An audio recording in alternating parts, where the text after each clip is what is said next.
Bismillah, alhamdulillah, wassalatu wassalamu ala rasulillah. Rabbi shrah li sadri wa yassir li amri wahlul 'uqdatam min lisani yafqahu qawli. Brothers and sisters, assalamu alaikum wa rahmatullahi wa barakatuh. Siratun Nabi sallallahu alayhi wasallam on fingertips. Remember important events the easy way. Lesson number 10, 11th year of Makki period. Use your right hand but at a little low level to make it different from years 1 to 5. There are 3 parts of this lesson: Da'wah to tribes, accepting Islam, 6 Madanis. Let us take the first part, Da'wah to tribes. Even though the situation in Makkah was difficult, the Prophet ﷺ chose to go back there after leaving Taif. He kept on teaching and training Sahaba about Islam despite facing strong opposition. The Prophet never missed a chance and spared no effort to spread the message of Islam even when people were against him. He met with whoever he could and went wherever possible to deliver the message of Islam. So the lessons are: every day spend a few minutes studying the Quran, Hadith and Seerah with your family. Try to understand the basic message of Islam and do your best to share it with others. And consider visiting nearby areas to help spread the teachings of Islam. Alim. Let's take the second part, acceptance of Islam by notables.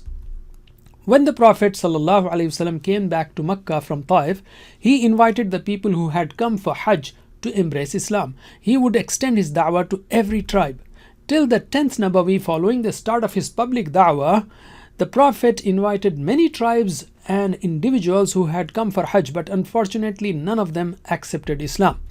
However, in 11th Nabawi, during the Hajj season, some notable individuals accepted Islam. For example, Suwaid radiallahu anh was a smart and a wise poet.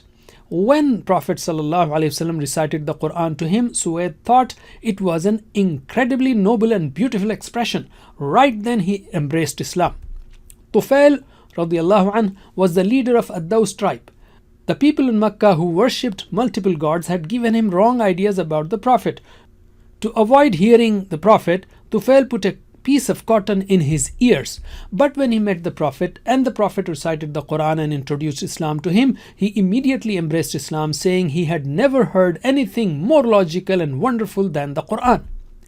During this time, Iyas, Abu Dharr al-Ghifari and Damad al-Azdi radiallahu anhum also accepted Islam.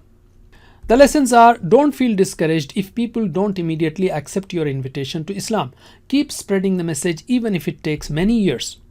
Remember how the Prophet continuously shared the Quran to invite people to Islam. The Quran has a powerful impact as Allah has placed great wisdom in it, so try to read it with understanding. Alim. Let's take the third part, 6 people from Medina. The Prophet would often meet with tribes at night to avoid the opposition of the disbelievers. At one such night, the Prophet, along with Abu Bakr and Ali radiallahu anhuma, met with 6 people from the Khazraj tribe. They had traveled from Medina and gathered in the valley of Mina, where the Prophet explained the message of Islam to them. These people had learned about the Prophet from the Jews of Medina, so they promptly embraced Islam and showed their commitment to also invite their fellow people to Islam. This is how the message of Islam reached Medina, and it began to spread from one household to another. The lessons are: try various approaches, times, places and methods when giving da'wah. Remember, even when facing tough challenges, there will be moments of ease that follow.